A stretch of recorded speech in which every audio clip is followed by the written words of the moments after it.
Olá, bem-vindos a mais uma análise aprofundada aqui no nosso espaço. Hoje a gente vai dar uma olhada na Atlassian. É uma gigante aí da tecnologia, né? Focada em colaboração, produtividade de equipes. A gente mergulhou nos materiais recentes deles para investidores, sabe? Os relatórios 10Q, 10K, carta aos acionistas. A ideia é entender o desempenho, a estratégia e, bom, como eles estão agora. E para começar, olha que interessante. Tem empresas tipo a Roblox falando que economizam, assim, centenas de milhares de dólares, muitas horas de trabalho todo ano, usando as ferramentas da Atlassian, tipo Jira e Confluence. Parece um impacto grande, né? Vamos tentar desempacotar isso aí. Bom, a missão que eles declaram é bem clara: liberar o potencial de cada equipe. E para isso, eles têm produtos que muita gente que trabalha com tecnologia, com projeto, conhece bem, o Jira, né? Para planejar, gerenciar projeto. Tem o Confluence, que é tipo uma wiki turbinada para a empresa, para criar, compartilhar conhecimento. O Jira Service Management, mais para suporte e atendimento. E agora tem o Loom, que eles compraram em novembro de 2023, para vídeo assíncrono, colaboração assim. E a escala é enorme, mais de 300 mil clientes, quase 200 países, e olha só, mais de 80% das empresas da Fortune 500 usam Atlassian. É uma penetração impressionante mesmo. É, sim. E a forma como eles chegaram nisso é, digamos, bem particular no mundo do software B2B, né, para empresas. Porque, diferente de muitos concorrentes que gastam rios de dinheiro com equipes de vendas, marketing pesado, a Atlassian investe bem mais em pesquisa e desenvolvimento, o famoso P&D. O foco é muito no produto, deixar ele inovador, útil e principalmente fácil de usar. Eles até apostam na transparência, né? Publicam os preços online, o que não é tão comum nesse meio, e tem as versões gratuitas ou de baixo custo para a pessoa experimentar sem medo. Ah, então a estratégia não é aquela de vendedor batendo na porta, mas o produto meio que se vende sozinho. Por aí, exatamente. A aposta é forte no crescimento orgânico, o boca a boca funciona muito para eles, e também um negócio que eles chamam de land and expand. Sabe como? Uma equipe pequena começa a usar, gosta, mostra resultado, aí naturalmente outras equipes na mesma empresa vão aderindo. E como a maioria das vendas, pelo menos as iniciais, acontece direto pelo site, sem muita gente envolvida, o custo para adquirir cliente fica mais baixo. E com essa escala toda que eles têm, eles coletam uma quantidade absurda de dados sobre o uso dos produtos. Isso ajuda a refinar tudo, a experiência do usuário, a estratégia de crescimento. É um ciclo, sabe? Produto bom atrai gente, que gera dado, que melhora o produto. Entendi. E isso leva a gente para os resultados financeiros. Pelo que a gente viu, o ano fiscal de 2025, que fechou agora em junho, foi bem forte. Passaram de 5,2 bilhões de dólares em receita. E talvez até mais importante, né, para a saúde financeira, geraram 1,4 bilhão em fluxo de caixa livre. Você pode detalhar um pouco mais esses números para a gente, principalmente do último trimestre, o que está puxando esse crescimento todo? Claro, esse fluxo de caixa livre é essencial, né? É o dinheiro que realmente sobra para a empresa depois de reinvestir no negócio. Mostra a saúde financeira. E a receita deles vem, na maior parte, de assinaturas. No último trimestre fiscal, o Q4 de 25, a receita da nuvem, que é onde eles estão focando pesado, cresceu uns 26%. Isso veio de algumas frentes. Mais gente pagando pelas licenças, os paid seats, um aumento na receita média por usuário, o tal do ARPU, quer dizer, cada usuário está gastando mais em média. Também o cross-sell, que é vender outros produtos para quem já é cliente. E, claro, as migrações do data center, que são as versões mais antigas, para a nuvem. E tem aquela métrica-chave de retenção, né? A Cloud NRR. Como ficou isso? Exato. A taxa de retenção líquida de receita na nuvem, a Cloud NRR, ficou ali por volta de 120%. Simplificando muito, isso quer dizer que os clientes que já estavam na nuvem um ano atrás não só ficaram, como aumentaram o gasto em 20% no ano seguinte. Seja colocando mais usuários, comprando mais produto. Isso é um sinal muito, muito forte de que o cliente está vendo valor e está expandindo o uso. Valida totalmente aquela estratégia Land and Expand que a gente falou. E além da nuvem, a receita de data center, para quem ainda não migrou, cresceu 17% no trimestre. E a receita do marketplace, que são os apps de terceiros vendidos lá e outros serviços, subiu 13%. É bom notar também que a receita que eles chamam de outras, que tinha muito da manutenção dos produtos server antigos, caiu bastante. Mas isso já era esperado porque o suporte oficial para eles acabou lá em fevereiro de 2024. Por outro lado, um indicador que olha para o futuro e é interessante são as obrigações de performance restantes. Basicamente, é receita de contrato já assinado, mas que ainda vai entrar nos próximos balanços. Esse valor bateu 3,3 bilhões de dólares, um aumento de 38% em relação ao ano anterior, sinaliza que tem bastante receita já garantida vindo por aí. Entendi. Um pipeline forte. E a posição financeira geral da empresa, você comentou do caixa, né? Sim, em março de 2025, eles tinham uns 2,7 bilhões de dólares em caixa e equivalentes. É uma posição bem confortável, dá segurança. Tinha também 1,3 bilhão em ágio ou goodwill. Esse valor costuma aparecer depois de aquisições, né? Como a do Loom. Reflete o valor pago acima do valor contábil dos ativos, por causa da marca, sinergias esperadas, essas coisas. E eles também têm recomprado ações próprias. No ano fiscal de 2024, foram quase 400 milhões de dólares. Isso pode ser um sinal de confiança da diretoria no valor da empresa ou só uma forma de retornar capital para o acionista mesmo. Ok, números positivos então. Mas e a direção? Qual a estratégia? Onde a Atlassian está colocando as fichas para o futuro? A gente identificou 3 prioridades nos materiais: o mercado enterprise, de grandes empresas, inteligência artificial, IA, e uma coisa que eles chamam de System of Work. Vamos começar pelo enterprise. O que está rolando aí? A Enterprise é claramente um foco grande de crescimento agora. No último trimestre fiscal, eles fecharam um número recorde de negócios com valor anual de contrato, o ACV, acima de $1 milhão. Esse número mais que dobrou em um ano. Isso mostra que eles estão conseguindo fechar contratos maiores, mais estratégicos com as gigantes do mercado. As migrações do data center para a nuvem também subiram mais de 60% no ano, e muitas são de clientes grandes. Eles até citam exemplos tipo a Infosys, uma gigante de serviços de TI que está padronizando as operações na plataforma Atlassian. Interessante. E esse tal de System of Work? Só meio corporativo demais, talvez. O que é isso na prática? O nome pode soar um pouco abstrato, mas a ideia por trás é criar uma plataforma mais integrada, sabe? Que não sejam só produtos soltos. A visão é conectar as pontas entre as diferentes equipes de desenvolvimento, TI, marketing, RH, financeiro e os fluxos de trabalho delas. Eles lançaram recentemente o Teamwork Collection, que é um pacote básico de colaboração, e o Strategy Collection, mais focado em planejamento estratégico.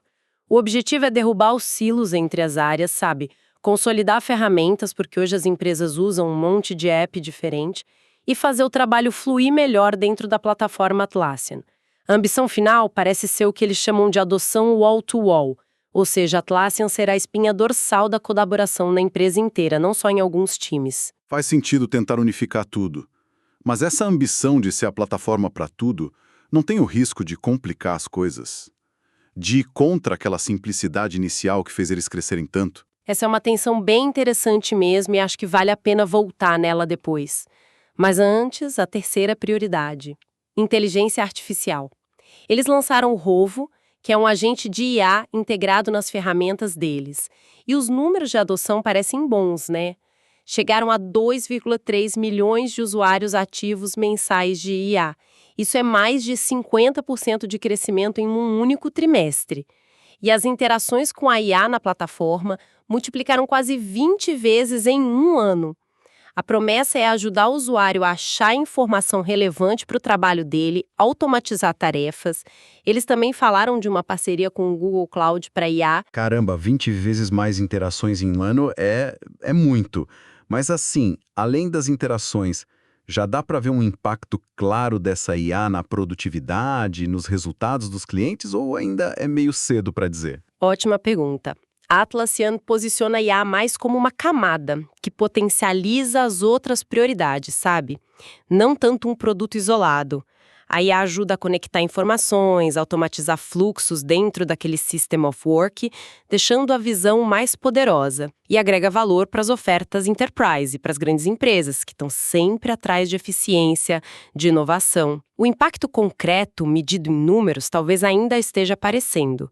Mas a aposta deles é que a IA vai ser chave para tornar a plataforma indispensável, principalmente para os clientes maiores. A parceria com o Google Cloud também indica que eles estão buscando tecnologia de ponta para isso. O da Roblox, mas tinha outros casos legais, né? Sim, e esses exemplos ajudam a gente a visualizar o valor na prática. A Royal Caribbean, por exemplo, falou de um aumento de 200% na produtividade dos times de desenvolvimento. Conseguiram entregar novidades para os clientes bem mais rápido. A Lumen Technologies disse que o Jira Product Discovery transformou o processo deles de planejar produtos. Falaram que trouxe uma transparência que foi mind-blowing, tipo de explodir a cabeça mesmo.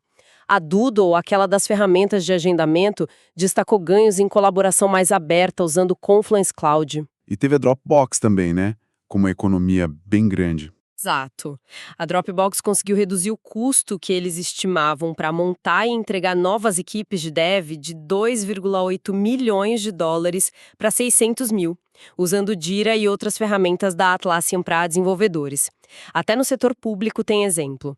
O Departamento de Serviços de Saúde da Califórnia, o DHCS, falou de melhorias na visibilidade, no rastreamento, tanto para os agentes quanto para os clientes deles.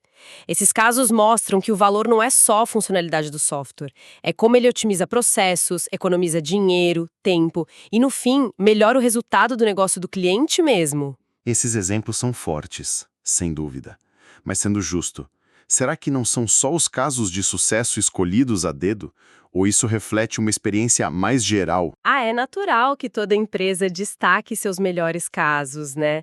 Mas, por outro lado, aquela taxa de retenção líquida alta na nuvem, os 120% de NRR, sugere que, na média, os clientes estão sim expandindo o uso e o investimento, e isso geralmente só acontece quando eles percebem valor de verdade, de forma contínua. Os depoimentos ajudam a ilustrar como esse valor acontece na prática, conecta as ferramentas com o resultado de negócio, que é o centro do discurso deles de focar no sucesso do cliente. Entendido. Agora, vamos falar de riscos. Nenhuma empresa, por maior que seja, está livre deles. E os relatórios financeiros, DSCA e DSQ, sempre dedicam bastante espaço para isso. Em vez de só listar tudo, quais você diria que são os desafios, as nuvens no horizonte que merecem mais atenção? De forma imparcial, claro. A lista é sempre longa nesses documentos, mas a gente pode agrupar os principais. Primeiro tem os riscos de mercado e econômicos, né? Empresa global, então a Atlassian sente a volatilidade da economia, as tensões geopolíticas. Isso pode afetar o orçamento de TI dos clientes. E a competição. Esse mercado de software para colaboração e produtividade é uma briga de foice. Tem os gigantes como Microsoft, Google, Salesforce e um monte de startup nova aparecendo o tempo todo. Inovar e se diferenciar é crucial. Não dá para parar. De riscos ligados à estratégia deles mesmo, à execução? Aí entram os riscos estratégicos e operacionais. Essa transição para nuvem, por exemplo, é essencial, mas tem desafios. Garantir que a migração seja suave para cliente grande, gerenciar a infraestrutura na nuvem de forma eficiente, segura. A própria aposta em IA tem um potencial enorme, claro, mas também riscos. A tecnologia pode não entregar o que promete, podem surgir questões éticas de privacidade, até responsabilidade legal pelas ações da IA. E tem a questão de manter a cultura corporativa, aquele modelo Team Anywhere de trabalho distribuído, enquanto a empresa cresce e fica mais complexa. É um desafio interno importante. E, claro, a dependência da satisfação e da expansão dos clientes atuais.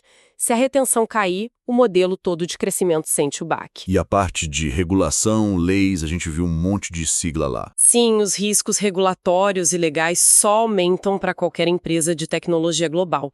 Leis de proteção de dados como GDPR na Europa, CPRA na Califórnia, regulações sobre conteúdo digital tipo DSA na União Europeia, tudo isso impõe regras complexas, custos para se adequar E quase certo que vem aí regulações específicas para a inteligência artificial, o que adiciona mais incerteza. Proteger a própria propriedade intelectual e não infringir a dos outros também é uma preocupação constante, com risco de processos caros. E tem a pressão crescente de investidores, da sociedade, sobre fatores ESG, ambiental, social e de governança. As empresas estão sendo cada vez mais cobradas nisso. E do lado financeiro, alguma coisa específica que eles mencionam como um risco? Os relatórios falam da estrutura de capital. Eles têm dívidas, as notas seniores e uma linha de crédito. E esses instrumentos financeiros geralmente vêm com algumas cláusulas restritivas, condições que precisam ser cumpridas. Além disso, tem a estrutura de ações de classe dupla. Isso concentra o poder de voto nos cofundadores. É comum em tech, mas limita a influência de outros acionistas. Mas é importante lembrar, isso tudo são riscos potenciais que a empresa é obrigada a divulgar. Não quer dizer que vão acontecer. Mas quem investe precisa estar ciente. Os próprios relatórios sempre têm aquele aviso, que as projeções futuras podem não se concretizar. Falando em projeções, como a Atlassian está vendo o próximo ano fiscal? O FY26, que começou agora em julho de 2025. Quais são as expectativas que eles passaram? Então, eles projetam um crescimento total da receita na casa dos 18% para o ano fiscal de 2026. Esse número vem de uma combinação. Eles esperam uns 21% de crescimento para a nuvem, 12,5% para o data center, que ainda é relevante, e 10% para o marketplace e outros. Em termos de lucro, eles miram uma margem operacional não GAAP de uns 24%. É bom explicar rapidinho o não GAAP. São números que a empresa ajusta para tirar alguns itens, tipo custos de aquisição ou impacto de remuneração com ações. A ideia é dar uma visão mais limpa da operação recorrente. Esse crescimento projetado de 18% parece um pouco mais contido que o ritmo recente, né? É sinal de desaceleração ou só eles sendo mais cuidadosos? A própria Atlassian classifica essa projeção como uma abordagem prudente, sim. Eles mencionam a incerteza da economia global e os desafios que vêm com essa expansão da estratégia de vendas para clientes enterprise, que é mais complexa, são fatores que levam eles a serem mais cautelosos no curto prazo. Mas, ao mesmo tempo, eles fizeram questão de reafirmar a confiança na meta de longo prazo, que é crescer a uma taxa composta anual, o CAGR acima de 20% até o fim do ano fiscal de 2027, e também deram um sinal positivo para os acionistas. Esperam que o crescimento das despesas com remuneração baseada em ações dê uma desacelerada e que o aumento no número total de ações, a diluição, fique abaixo de 2% no FY26. Ok, então, hora de amarrar as pontas aqui.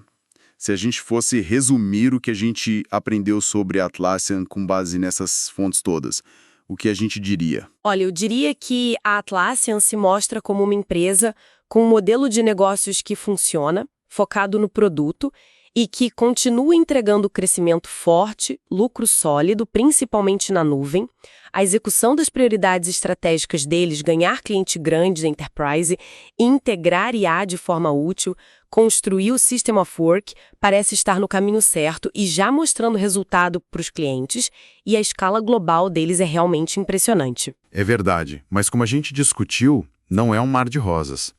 A empresa tem pela frente riscos importantes, né? Ligados à economia, competição forte, um cenário regulatório que só complica e os desafios internos de crescer e evoluir o próprio modelo. Exatamente. E isso talvez nos leve a uma reflexão final, uma questão estratégica chave para os próximos anos, eu acho.